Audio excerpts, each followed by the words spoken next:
সুপ্রিয় দর্শক শ্রোতা, স্বরাষ্ট্র উপদেষ্টা বলেছেন আব্দুল হামিদকে ইন্টারপোলের মাধ্যমে দেশে আনা হবে।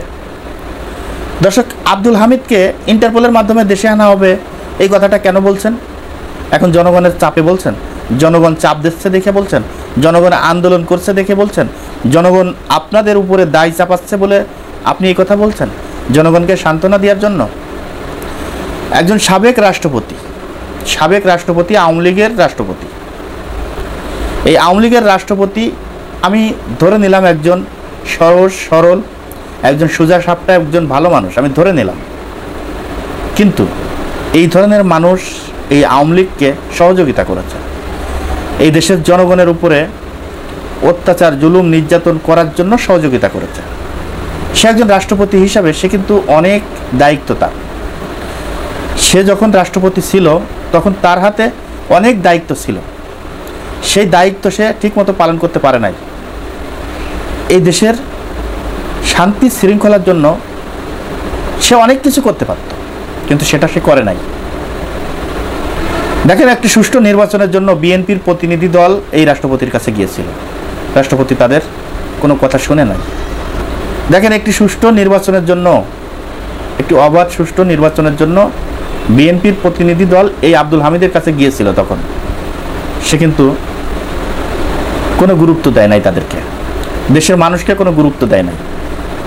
ক্রমাগত এই আওয়ামী লীগ সরকারকে সহযোগিতা করে গিয়েছিল, এই স্বৈরাচার আওয়ামী লীগ শেখ হাসিনাকে সহযোগিতা করে গিয়েছিল। এবং শুধু তাই নয়, এই রাষ্ট্রপতির কাছে নাগরিক সমাজ গিয়েছিল, সুশীল সমাজ গিয়েছিল, ছোট বড় রাজনৈতিক দল গিয়েছিল, কিন্তু তিনি কিছুই করেন নাই। কিভাবে করবে?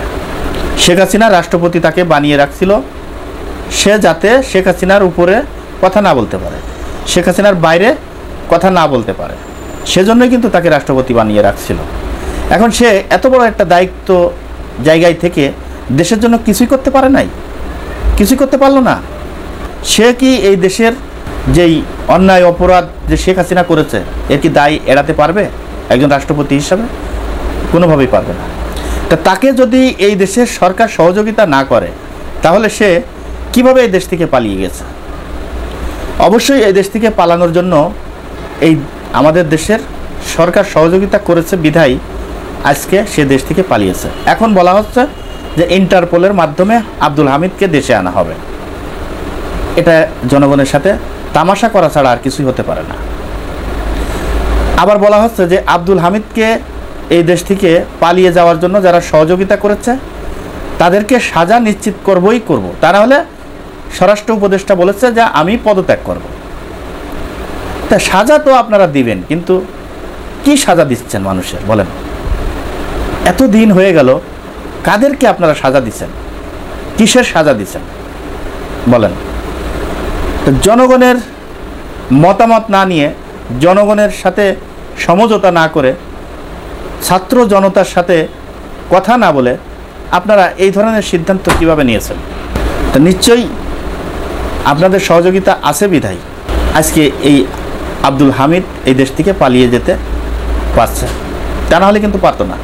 তাই এখন বিভিন্ন রাজনৈতিক সংগঠন, বিভিন্ন রাজনৈতিক দল এবং ছাত্র জনতা মিলে সবাই এই সরকারকে দোষারোপ করছে বিদায়, আন্দোলন করছে বিদায় আজকে বলা হচ্ছে যে আব্দুল হামিদকে ইন্টারপোলের মাধ্যমে দেশে আনা হবে।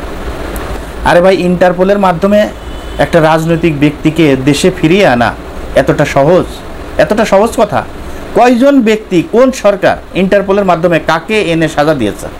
এরকম ইতিহাস কি আছে যে একজন রাজনীতিক প্রধানদেরকে ইন্টারপোলের মাধ্যমে দেশে এনে তাদেরকে সাজা দেওয়া হয়েছে? তাহলে এইগুলো বলা আর না বলা একেবারে সমান। দর্শক, আজ এই পর্যন্তই। পরবর্তী ভিডিও দেখার অনুরোধ জানিয়ে এখানে বিদায় নিচ্ছি। আমি মোহাম্মদ মিতুল হোসেন। আসসালামু আলাইকুম রহমতুল্লাহি ওয়া বারাকাতুহু।